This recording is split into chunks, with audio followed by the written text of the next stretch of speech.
Breaking today, Prince Harry and Meghan Markle accused of leaking highly sensitive information about a private meeting with Buckingham Palace and representatives for King Charles, unbelievably, to the Mail on Sunday's editor-at-large Charlotte Griffiths, the same woman who Prince Harry was trying to destroy in court. Charlotte Griffiths has made these revelations in an astonishing new front page article for today's Daily Mail, where she also reveals Prince Harry's latest drug shame, which involved pulling out some type of pill.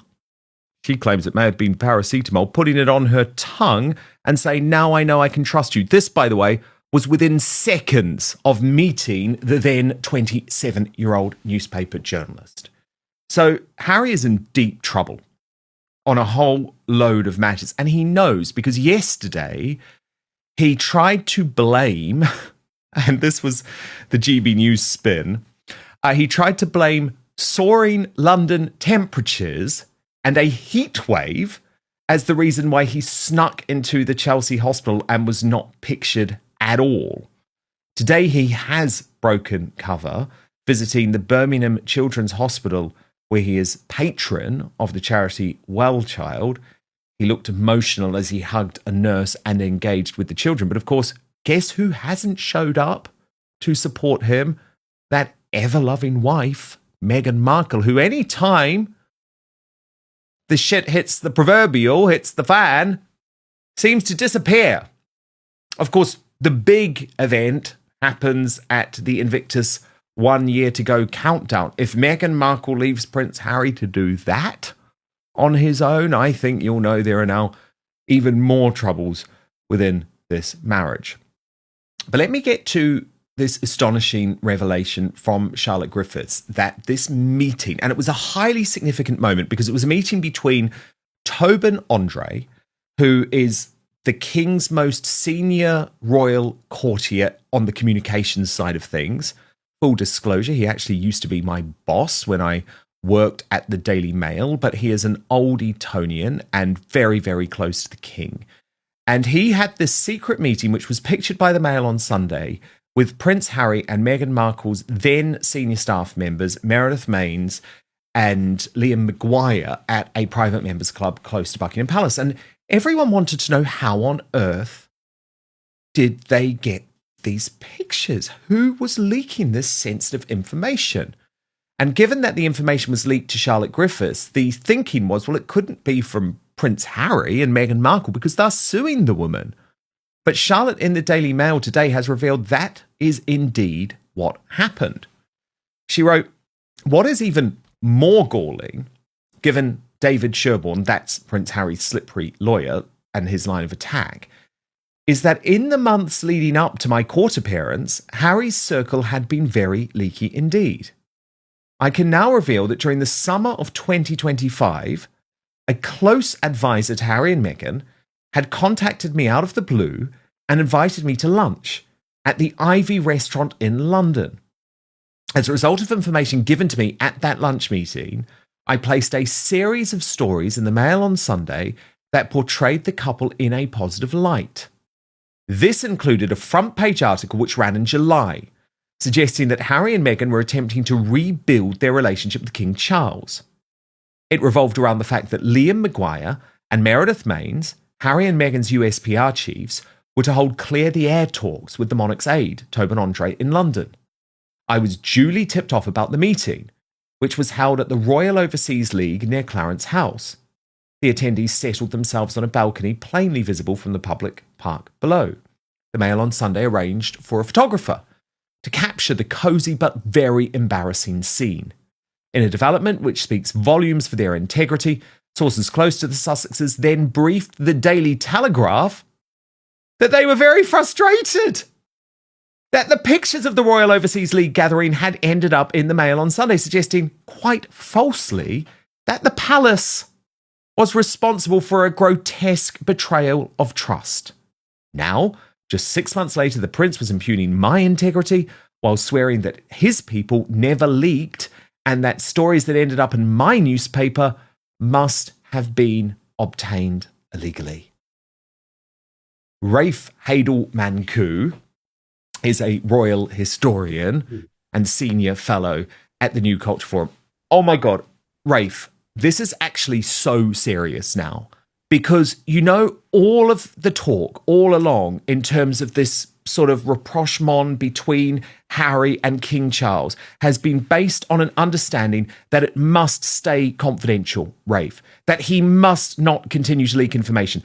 Now, I have reported, Rafe, time and again that he can't do that. Like when he met Charles at Clarence House, information was immediately leaked into the US media. So I've always said Harry's never going to be able to do that. But we now have categorical proof that he leaked this critical meeting, that he and Meghan leaked this critical meeting to the Mail on Sunday and Charlotte Griffiths, a journalist who at the same time they were suing, which is not only totally twisted, it's totally bizarre, but then they lied about it, Rafe, and tried to blame King Charles. So I just put it to you, Rafe, that surely enough is enough now. And if the king, and I know you hate criticizing the king, but he can't go through, Rafe, with a meeting with Harry this week. He just cannot. Want the real story behind the headlines? Subscribe to Dan Wootton Outspoken for daily updates you won't get anywhere else. Join us today. It's free. Well, look, I mean, yeah, I think it's quite clear. This is extremely serious. I mean, they once again expose themselves as immense hypocrites. You wonder whether this is something pathological, that Prince Harry simply can't stop himself, or is it Meghan saying this is what we must do? I mean, you know, I've been to the Royal Overseas League many times. It's the balcony where you sit on there. It's a huge place. That's the only place where you can really be seen by the public. So who was it who decided to sit out on that tiny balcony when there are so many other places to sit for the first thing? Look, trust has been completely destroyed between Harry and his family. There was an attempt, a very magnanimous gesture by the king to extend an olive branch by inviting him to stay at Buckingham Palace. That, of course, we all know what happened there, where Harry replied too late, and then he declined and then changed his mind. And all that became public as well, of course, in a very unfair way, with the Sussexes claiming that they had their invitation withdrawn, which wasn't true. So it's already been damaged. That attempt at rapprochement has already been set back, and now you get these revelations. I mean, it seems to me as if they are as far apart as ever, and I wouldn't be surprised at all if certainly the Prince of Wales was advising his father along similar lines and saying, well, look, he clearly, for all of the talk he has about wanting to reconcile with his family, he's actually shown no real, true, deep down conviction that that's what he wants to do. Well, I couldn't agree more, Rafe. I mean, seriously, the fact that he will actually work with newspapers and leak private information to newspapers who at the same time he is trying to destroy and trying to make out to the public are so morally reprehensible that they should not even be in business proves to me once again, and you know that I've been very hot on this for a number of years, that Harry and Meghan, you cannot trust a word that they say, because they will say one thing in public, Rafe, when it suits them politically, but then act in a completely different way behind the scenes. What's most extraordinary today, Rafe, is that we did get the briefings to the newspapers, which I still think give Harry and his team far too much credence in terms of how he is going to cope with this court loss. And I do think it is just worth reminding everyone, Rafe, this is like not just a normal, this is not like, oh, you lost a case. Harry had made this his life's mission, okay? And it wasn't like a split decision. It was a total thumping by Justice Nicklin. But yet he's briefing to the Daily Telegraph that he just thinks that he can keep calm and carry on and focus on his charity work now, which to me just feels totally, totally delusional. But the Daily Telegraph's Victoria Ward, who is their deputy royal editor and is the person who gets all of the contact from Harry and Meghan's team, says that he does plan to do just that. A bullish Prince Harry has just pledged to put the defeat behind him and shift his focus to his charity work. They report that the Duke has not discussed whether to appeal the verdict with David Sherborne, his barrister, and is not expected to have any further contact with him this week. One source said he was determined not to let the ruling further overshadow his charity engagements. He was unlikely to spend any more time assessing his next steps until he returned home. The Duke has 21 days to ask the court for permission to appeal, So there is plenty of time for him to sit down and absorb it all when this week's work is behind him. Plans to deliver a victory statement, which were being thrashed out right up until the ruling was made public, were swiftly shelved. The plan to have both print and broadcast media at an Invictus engagement that took place at the Royal Hospital, Chelsea on Wednesday had already been abandoned. The Duke was originally expected to be joined by his wife, the Duchess of Sussex, for private meetings and a reception involving Chelsea pensioners before he decided it was unsafe for her and the children to travel to London without any police protection. The visit was also due to be covered by the media, but at lunchtime on Tuesday, the plan changed. A source insisted it was because of the extreme heat forecast and the lack of shade in the hospital grounds, which meant the public element of the job, meeting veterans, had to be shelved. In the event, the Duke attended a series of private meetings before joining a strategy session with former Invictus Games hosts and partners. There were no reporters present and just an Invictus photographer to capture the moment for posterity.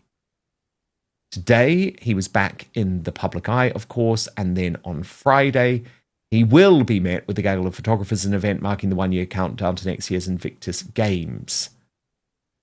But Rafe, in all seriousness, the only question that I am hearing asked now with people involved in the Invictus Games is for how long Prince Harry can actually even be connected to this organisation that, yes, he did found, but he founded it when he was a member of the royal family. And his constant terrible headlines are actually now posing a reputational threat to this charity. Yeah, and of course, he's lost association with so many other of the foundations and projects that he launched. They've all fallen around him in tatters, and this is all that he has left. And, you know, he's clinging to it as if it's a life buoy, because it's essentially the only thing keeping him and keeping his reputation afloat. I mean, let's be clear here. He has suffered the most devastating of defeats, an immense humiliation at the hands of the British legal system. It must be gnawing at him. He's putting on a brave face because his PR team have told him to put on a brave face. But you can bet your bottom dollar that media presence would have been there at the Royal Hospital, Chelsea, if he had won that case. He would have been smiling like a Cheshire cat. Instead of And that's why he wanted to stay in Buckingham Palace, Rafe. I find that so despicable. He actually wanted to deliver his victory statement or film something from within Buckingham Palace. I mean, that is just so bad. Rafe, can I ask you what you think about Meghan's disappearing act, though? Because the one thing that you will say about Prince Harry is that he is always there for that woman, no matter what terrible thing she does. I mean, I think of the example of her giving, this moment. Do you remember that when she sort of mocked her curtsy to the late Queen, and Harry just had to sit there and shut up, and he was clearly horrified, but it's, you know, he sort of supports his wife through all of these things. And yet, Rafe, have you noticed that any time the chips are down and that he's in deep trouble or he's being criticised, she makes herself scarce? And look, she may well fly in overnight because remember, they have to do this Althorpe filming at Althorpe for a documentary that they've got planned about the 30th anniversary of Princess Diana's death. But I would argue, Rafe, that she needed to be there for him earlier this week because this is a man who has just suffered a defeat which is really going to change the course of his life. That is how significant, in my view, the defeat that by the Daily Mail was. It was so consequential, and she's just not there, Rafe. What do you think that says about her? Well, she's a fair weather wife, isn't she? She's only there for the good days. She's only there when the sun is shining. When the clouds form, she rushes off. You know, her California character can't deal with cloudy skies. I'll go back to that in a moment. But can you imagine? Because when he lost that case, he attacked the judges. He attacked his father's judges. It's the king's law, and he undermined the rule of law by calling it a whitewash. Imagine if he had said that from within Buckingham Palace. Let's just put that. Oh my God, I know. No, but it's such an important point. I keep thinking about that because it's the King's Court that he and Rafe, and again, just before we get back to the Meghan thing, that is why I think he can no longer be a Councillor of State. I know that you think he should stay in the line of succession, but like a Councillor of State, tell me if I'm wrong, Rafe, because you're the expert on this stuff, but a Councillor of State is there to effectively sign off laws and, you know, do official duties on behalf of the king if the king is incapacitated in some way. So how on earth can you have someone as a Councillor of State who is criticising the King's own judiciary? But first, do you remember when energy used to feel effortless? You'd get through a workout, a long day, a bad night's sleep, and still feel sharp. But as you get older, trust me, it can start to feel like your body and brain don't have the same spark they used to. Here's the interesting part. That's not in your head. It's biology. When we're younger, our bodies naturally produce and regenerate high levels of creatine. But as we move into our 40s and beyond, that production steadily declines. And that means less readily available energy for both our muscles and our brains. That's exactly why Qualia Creatine Plus was created. Here's the key thing though. You can't just take any old creatine and assume it's doing the job. It has to actually get into your cells and then be activated so your body can use it properly. That's why Qualia Creatine Plus is different. It combines two clinically studied forms of creatine with electrolytes, all chosen to support absorption and activation. It includes easy to mix micronized creatine monohydrate in a new form called OptiCreatine, plus creatine magna power, along with a precise amount of sea salt to help support uptake where it matters most. What makes this stand out is that it's not just creatine, it's the delivery system your body needs to make it work for you. We're way past the dark ages of creatine being just for gym bros. Creatine is critical for energy, metabolism, cognition, and healthy aging, not just lifting like a bodybuilder. So go to qualialife.com/Dan for 50% off. And here's a bonus. Use the code Dan for an additional 15% off your order. That's QUALIA life.com/Dan and use the code Dan. And thank you so much to Qualia for sponsoring this episode. Now, back to the show. He's really not a Councillor of State because you have to be living in the United Kingdom for that to happen, and he's living abroad. So essentially, he's already removed himself from being a Councillor of State. So it's nothing more. It's even less than a formality that he's listed as such. But yes. But sorry, I interrupted your point on Meghan. Yes, and well, we've seen this with Meghan before. Do you remember what happened when he went when Spare was published and when it began to fall around his ears? When he kept talking about his frozen todger and his chapstick reminding him of his mother when he rubbed it on there, she was nowhere to be seen. You have to remember this. Meghan always thinks about herself. She married him in order to advance her own social status and her own social career. She wanted to be a Martha Stewart, and she's achieved what she achieved on the back of Prince Harry.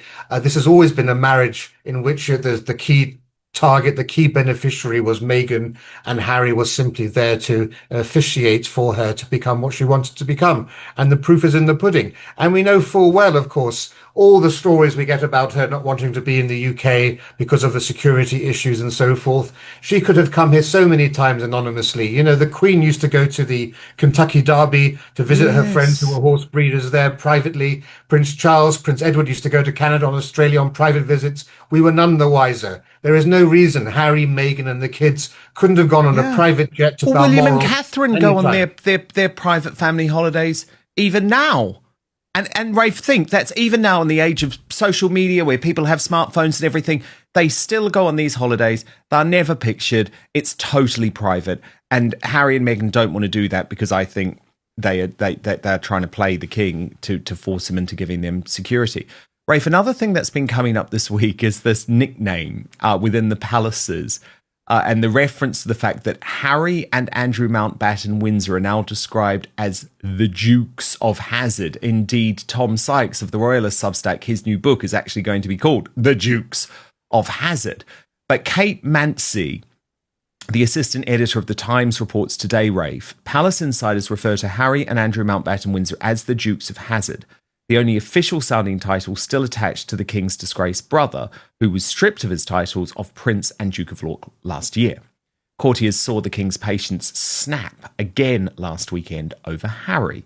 On Monday morning, breaking news alerts quoted the prince's spokesman, who confirmed that Harry had accepted an offer to stay at Buckingham Palace. Not true, said palace officials moments later. Any reporters who get updates from the disappearing messages on Harry's spokesman's WhatsApp group must have suffered from whiplash. Harry is Captain Chaos, says one bewildered observer.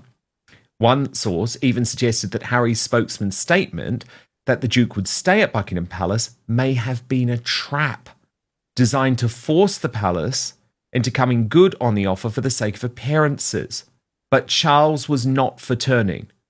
Over the weekend, the suggestion that the Duke would deliver an on-camera reaction from an undisclosed location set alarm bells through the palace.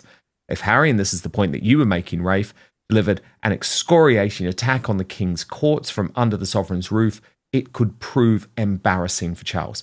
Now, we've discussed that, Rafe, but the thing that I just wanted to point out in this piece, because remember, this is the Times, it's the newspaper of record, Kate Mancy is a senior figure in the Royal Rota and is briefed a lot by Buckingham Palace. And the thing that really shocked me here, but I think they're correct, by the way, I think it's completely true, is that the reason Prince Harry released that public statement on Monday saying, yep, I'm going to stay at the palace, knowing full well that that visit had already been rejected, was to effectively use the media to pressure King Charles into reversing his decision. And don't you just think, Rafe, that is so cretinous? And again, here we have a man who's constantly moaning about the media, but he will use the media to try and shame and bully his own father. I just think it's the lowest of the low.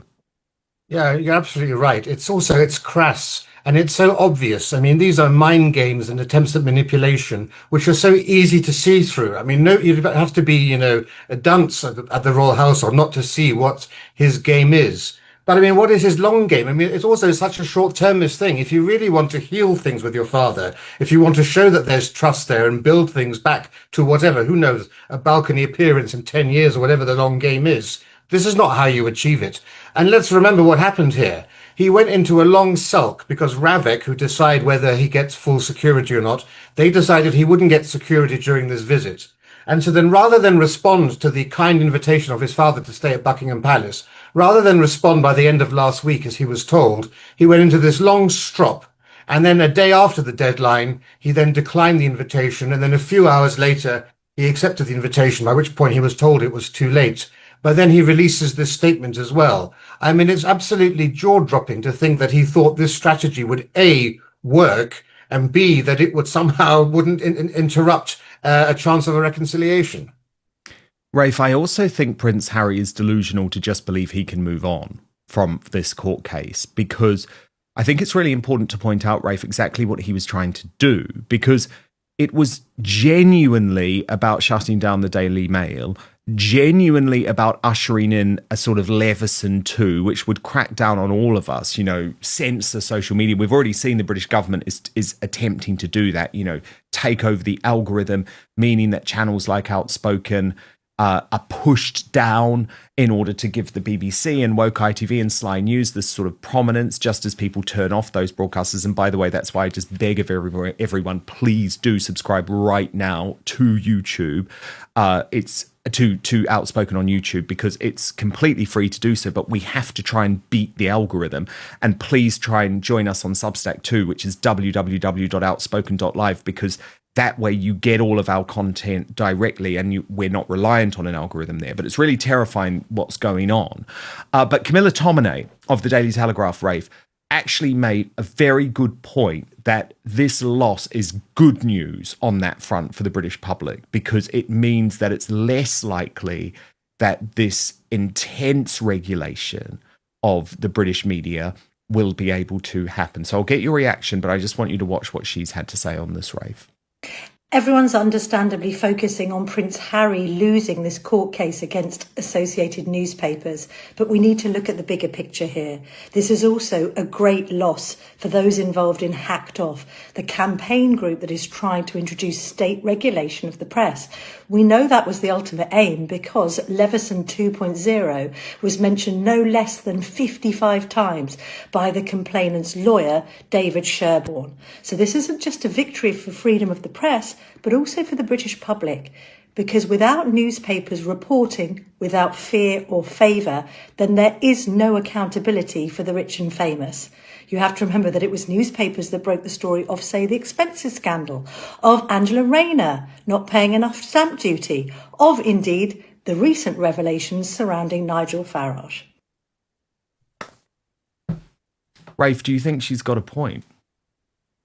He has a point, and certainly it's a very bad day for Hacked Off, and it certainly doesn't mean we're going to have a another Leveson 2. But make no mistake, there are dark days ahead for all of us in the media and all Hmm. people who like to watch independent media. It's already the case that the Telegraph has now been bought by a massive company internationally, which is far more left-wing and centrist than the Telegraph has been historically. It's the case now that the Spectator, the editor there is now Michael Gove, a man who won't apologize for the Boris wave, the greatest act of damage to this country probably in 1,000 years.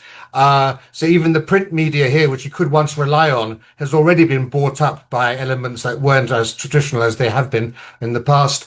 And then, of course, you've got a government with 3 years left, which is basically going to try to strangle independent media as much as it can by basically thwarting the algorithm, prioritizing the legacy media. BBC, Channel 4 will now get priority over Outspoken, over the New Culture Forum in people's feeds. You've got the Online Safety Act. You've got every app, and we are again the canary in the coal mine because no other country in the Western world has got a hatred for free speech as you're seeing being exercised by our democratically elected government. We've now become the pariah amongst the West for free speech nations, which is all the more painful given that free speech was born in England. So yes, this is a minor setback for them, but their agenda is still clear. Then the key thing driving all of this is to silence the truth tellers. Absolutely. And Rafe, in terms of the destruction of the UK, getting so much feedback in from our outspoken audience today. So let me just get to some of it before we reveal today's greatest Britain and Union jackass. Flowers in her hair post Simon, Florida. I've seen the cat bones on the street after the Haitians have their weird voodoo cat sacrifice and meal. Because, of course, it is happening. As I said, it's happening here in the UK with a lot of the Islamists now eating swans and seagulls and cats, which is illegal, but by the way. Paul Andrews, 2743, says they're not just killing wildlife, they're killing farm animals as well. A friend of mine had 2 calves killed by immigrants in recent years. Max Hobby 1701 says this country is headed for disaster. Once it starts, there will be no stopping. Labour wants war against the British people. They are going to get it.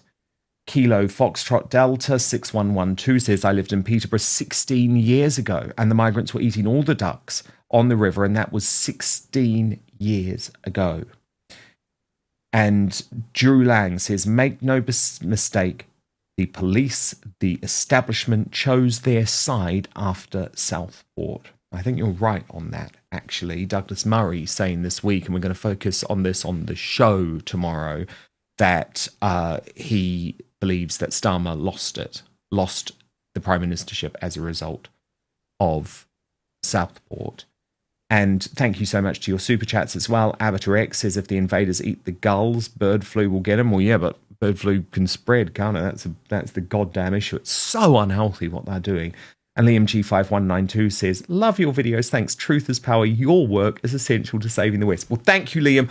All I can ask, and I know it's such a bore, but please subscribe here on YouTube and also on Substack at www.outspoken.live, because they want to get us in the algorithm. So what we have to do is beat the algorithm, and the way we can beat the algorithm is if you subscribe, effectively. Okay, a reminder of today's greatest Britain and Union jackass nominations. Rafe went for Lisa Nanny, actually for the reason that we've just discussed, because she wants to prioritise the MSM on YouTube and she's also quit X. He also nominated Belle Ribeiro Addy, the MP for Clapham, who wants the UK to pay reparations to Jamaica and the Caribbean. And I went for Nick Lowles of Hope Not Hate, that terrible organisation, which Rafe earlier today, quite rightly, I'm going to use this, Rafe, thank you, described as a fascist organisation after that showdown between him and Tommy Robinson. Okay, the results are in. It was actually pretty close today, and the lead changed during the course of the show, which is interesting to me. And third place with 21%, Belle Ribeiro Addy. The runner-up with 35%, Lisa Nandy. But I'm sorry to say, Rafe, I'm the winner today with 44% of the vote. It's Nick Lowles, but it's probably because you called him a fascist, actually, that got him the vote. Rafe, you have a very appropriate Greatest Britain for us today. I do. I have Arthur Ferry, a man who has come from nowhere, young lad, local boy from Wimbledon area, and he's become the first Briton in history to a wild card player to enter the semi-final. So the best of British luck to him. Oh, absolutely. And Catherine, the Princess of Wales, is so excited about this, I am told. So she is really going to be going for, and I imagine she's going to be at the finals, especially now that we've got one of ours in there. Rafe Hadelman-Koo, amazing to have you as always. Remember to follow Rafe's incredible work on his own YouTube channel, but also at the New Culture Forum where he is a fellow. Thank you so much, Rafe.